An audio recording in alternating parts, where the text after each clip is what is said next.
This is DJ 745 for World of Reggae here in Jamaica, sitting beside Duane Stephenson, an artist whose career we've followed for many, many years.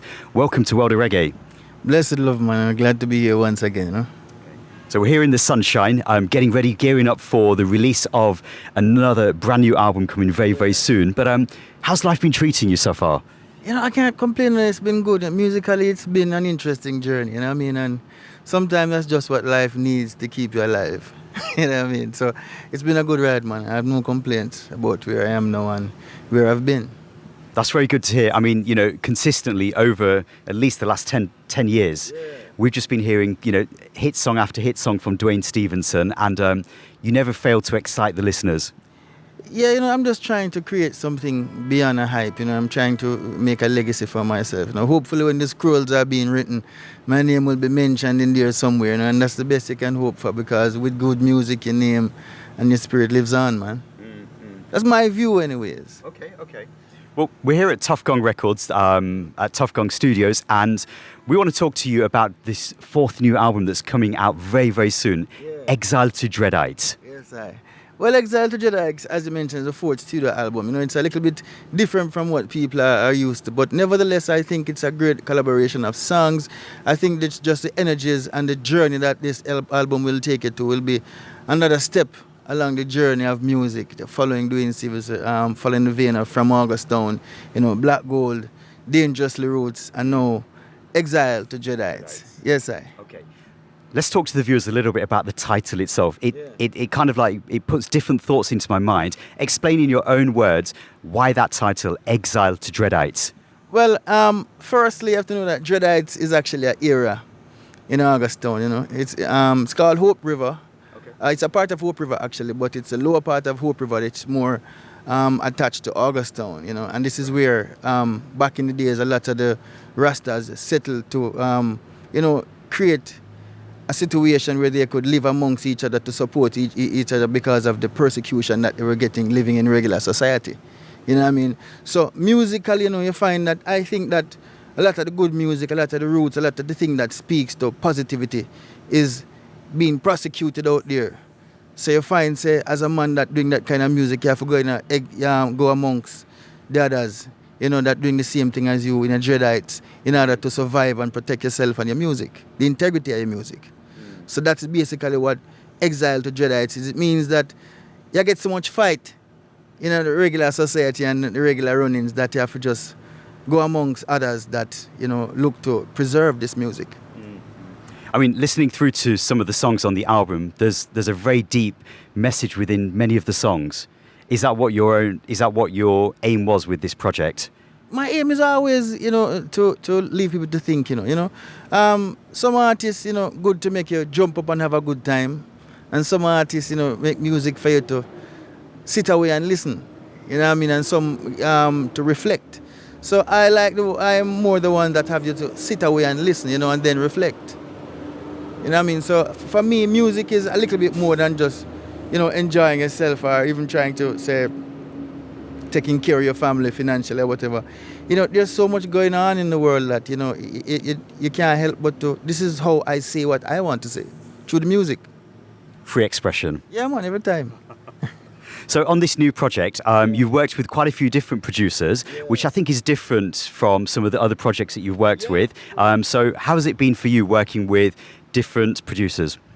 You know, it's been great, man. It's been great. Firstly, I think two of the producers that I work with are two of the more, they have a fresher sound, they have a fresh energy because, you know, of course, Lamont Savory, a.k.a. Monty, is mostly known as a guitarist, a great guitarist to reggae fans, extraordinaries, and whoever know about reggae music. You know, he's one of the emerging greats with a guitar. But a lot of people don't know of him as a great writer and also a great producer, but he has been lending his talent to many people and many different projects, you know what I mean? Mainly with a lot of stuff that great people like Clive Hunt does. And if you know, Clive Hunt is one of the greats from Jamaica as a producer. Not only that, he's very picky and hard to deal with. You know what I mean? And Monty is one of his favorite personnel in studio to help him put together new fresh ideas and whatever. So it was great. Plus, you know, I mean, me and Monty, we've been friends since I started out on this solo journey. You know what I mean? From his days in school, he came from Ellison Flats, which is a 15 minutes walk from Augustown. So see him, and actually a 5-minute walk from Dreadites.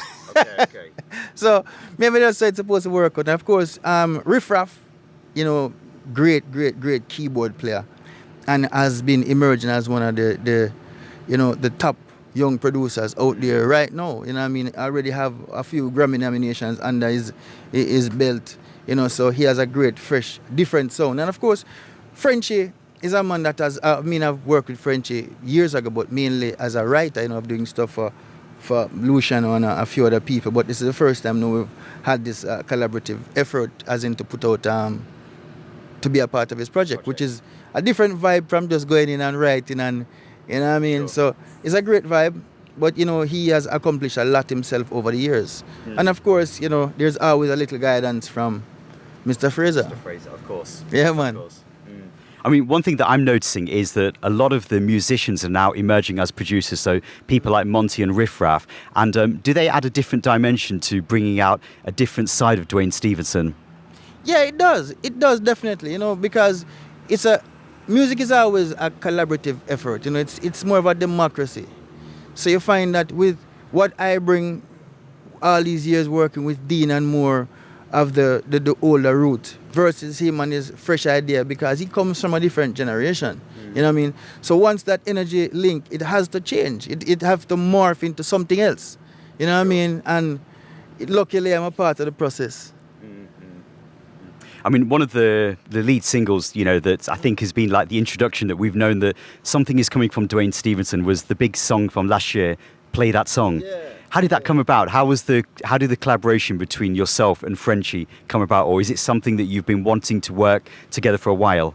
You know, we've been wanting to work together for a while, but if you know Frenchie's produce everything. So he does a lot more dancehall stuff like that and one-off projects, and he's always running all over the place. So finally we got an opportunity now to go in. And I think it's just the timing that was good, because this album has been pushed back. It was supposed to be out since last September. So Frenchie's song, Play That Song, was actually the last song to be on the album. Okay. You know what I mean? Because of the timing of what he was doing, and of course the music coincided with what I was doing, the whole feel, the whole, you know, direction of the album. You know, but unfortunately we had to put it back for many different reasons. You know, some of the business wasn't totally together yet, and also I had a little run-in with someone that was putting out old music, trying to pass it off as a new album, and I wouldn't want anyone to get it twisted that I would be out there putting out old stuff, changing the name of songs and stuff like that. So we had to deal with that. Right, okay. Because, you know, it's hard to come by money. I don't want nobody right now I rob people, because people work hard for the money. You know, so when a man go out and support the album, it's digging in his pocket for hard-earned money to support the album, to realize that it's an old song, that the name was changed or anything like that. I think it was very unfair to people, and we didn't want it to, you know, to just be like an undertone, so some people get the album and some people get ripped off. Sure. You know what I mean? So we dealt with that. So, which is why, you know, March is the right time. Well, I think that the way that things are set now, you know, the whole world is kind of gearing up for this new album, because, you know, it's been a while now since we had Dangerously Roots. Yeah. And, you know, some of the songs on the album, you know, songs like Play That Song has such a feel-good factor to it, and it just kind of lifts the whole album immediately. It does, man. It does, definitely.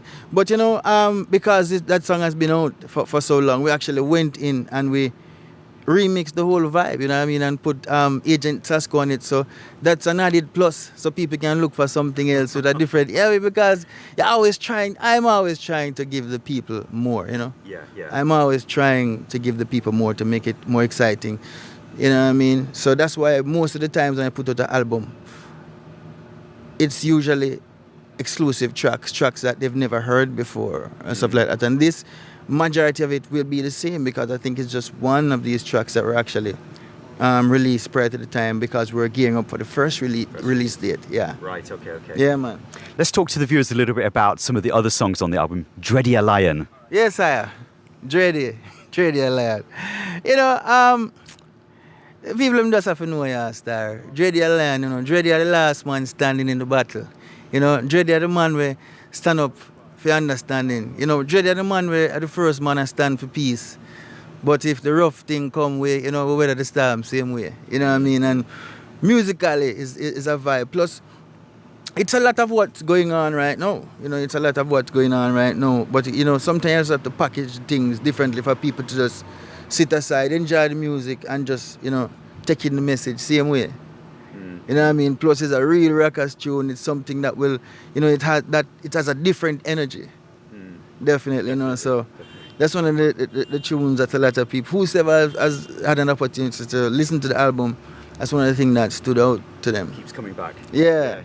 One of the other songs that keeps coming back for myself is the combination with Luton Fire. Yeah. Yeah, man. You know, Luton's my brethren, we've done a lot of work together and everything, and it's always such a great synergy with that brother, you know what I mean? I am a fan of Luton Fire's music. I actually think that Luton Fire is one of the best writers out there. I've never actually heard a bad song from Luton Fire. I've never heard it. It's always something good, something to make you think, something to really make you dance, something that you can enjoy. You know, but sometimes, you know, according to how the whole runnings go, people go in different directions or whatever. But me personally think that Luton is definitely one of the most underrated artists out there. That's my view, man. I mean, he's Luton's, you know, an artist that I think has been in the music business for such a long time, and you know, he's kind of passed the test of quality control consistently. And I think these days, you know, there's been a resurgence of himself and his music, you know, and I like what's happening with that, you know. But of course, you know, as I say, the first person that came to mind when I wanted this kind of energy was Luton Fire. Someone I never let me down. I mean, of course, the song is redone of a Dennis Brown classic, you know, but with a touch of Riff Raff, you realize that it may be redone, but it's not done yet, boy. Okay. So whose idea was it to cover back the Crown Prince's works? No, it's my idea, you know. It's something that I learned from Dean. That when you're doing an album, you know, because of the whole situation with publishing and, you know, you get paid for a certain amount of publishing or whatever, it's always good to add something. One, for the sake of publishing, because if you put out all these work, a lot of the contracts, a lot of these places, so that they only pay publishing on like the first 10 original tracks or whatever. So you do these things to protect your work and also to protect the integrity of reggae music, and also to, you know, repackage a old great to the new generation. Preserving our culture. Most definitely, man, because if we're not doing it, who is going to do it? So someone that may be born a few years ago will be exposed to this song, and you say, why this song, you know, has that little touch I can't really don't know where it come from, but it seems so familiar. It's because it's in your genes through your parents, you understand? But no, it's a new energy, a new vibe. You know, I'm on doing my music from the now, and of course you already know, so of course you get to be exposed to this music now, even though it was music from the past. Yes, Well, I think that's something here at World of Reggae. We're very much strong on trying to preserve the heritage and the stories and all the knowledge that's been gained so far. Yeah, most definitely. You know, I mean, I've always admired the fact that World of Reggae has been moving from strength to strength over the years. You know, I mean, from the first time I've been out there with Taurus, really, I remember you guys coming backstage. You know, you just got yourself started and really putting in. And now, you know, I love where the growth is. You know, you've always been, of course, lovers and admirers of the music, and now you've been investing in the music. So, you know, really appreciate that as a reggae artist. One other song then I need to talk to you about is a song called Live As One. When I listen through to this album, there's so many different themes, so many different kind of rhythms and things. Live As One really stands out though. Yeah. Well, Live As One is one of the songs that principal writer is Lamont Savory Monty. Okay. Yeah, man. Right, you know what I mean?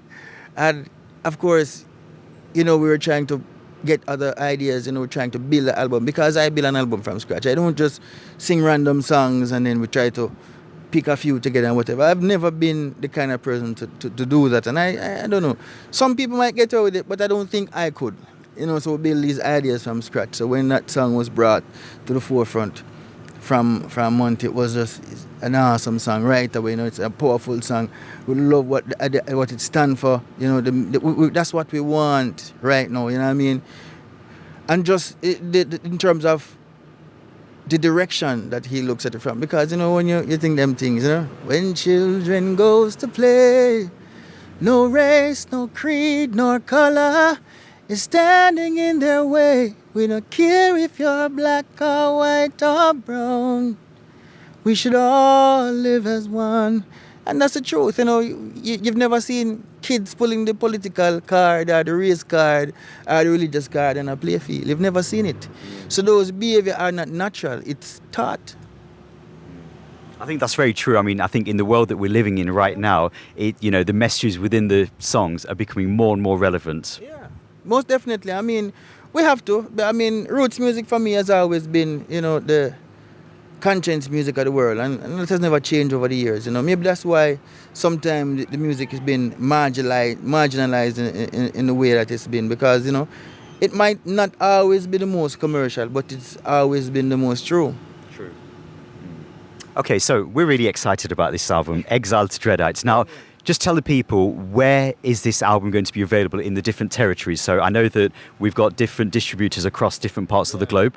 Well, in terms of in Europe, it will be distributed by Baka Records, so you can look out for it on all the major engines, especially on the internet, because nowadays, of course, the internet is now the global world. Yep. The internet's the biggest record shop, right? Yeah, exactly. So, of course, on all the major, whether iTunes, you can tune in on Spotify, Tidal, it will be on all those major platforms. And, of course, in the US and Caribbean, we're doing a little bit different this time. We're doing it independently in terms of Kong Star Record, led by Mr. Sean Kong. So it's mainly independent for the US and the Caribbean, which is a little bit different from what we're used to, because all my other 3 albums are with VP Records, but we're just trying a different avenues to make sure that everyone gets an opportunity to really tune in this time, and also to learn the business on another level.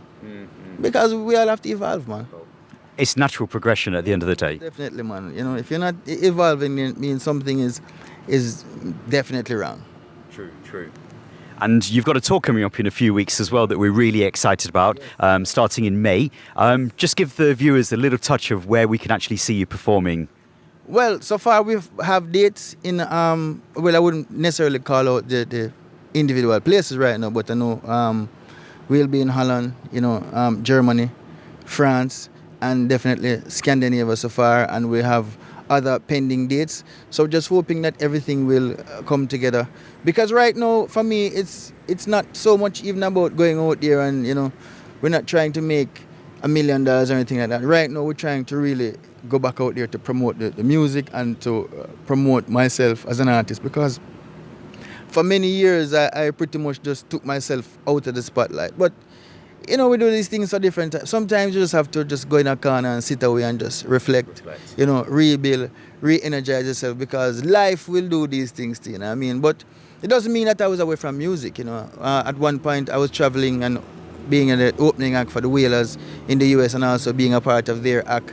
I did that for almost 2.5 years, of course, and then I kind of started working on the Dangerously Roots album, and intermittently I do one-off shows and stuff. But last year I went out with Alba Rose, and that was another great vibe. So I think I'm ready to really go back into Europe now, wholesale, to get into the crevices and corners, and that's what this tour is about, via Rockers Agency. Mm-hmm. So yeah, we're really looking forward to this, and you're not coming alone, are you? No, man, it's the whole band, man. It's the whole band. And of course, I'll be joined by a artist called Jaleel. Young energy, great vibe. The man of an old soul, but the man is just a bad singer, great entertainer.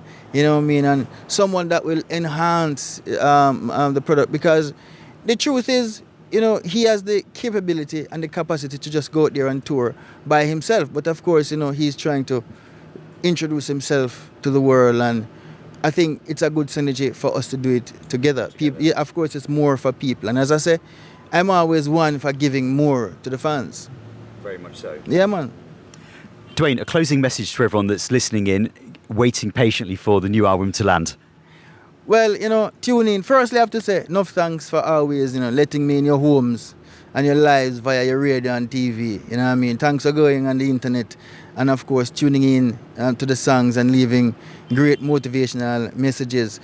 And definitely, Exile To Dreadites will be another classic album. Of course, hard work, love, great music, and of course, great penmanship will be involved. Music for all time. And remember, you're never going to find a Duane Stephenson CD that you can't play for the kids.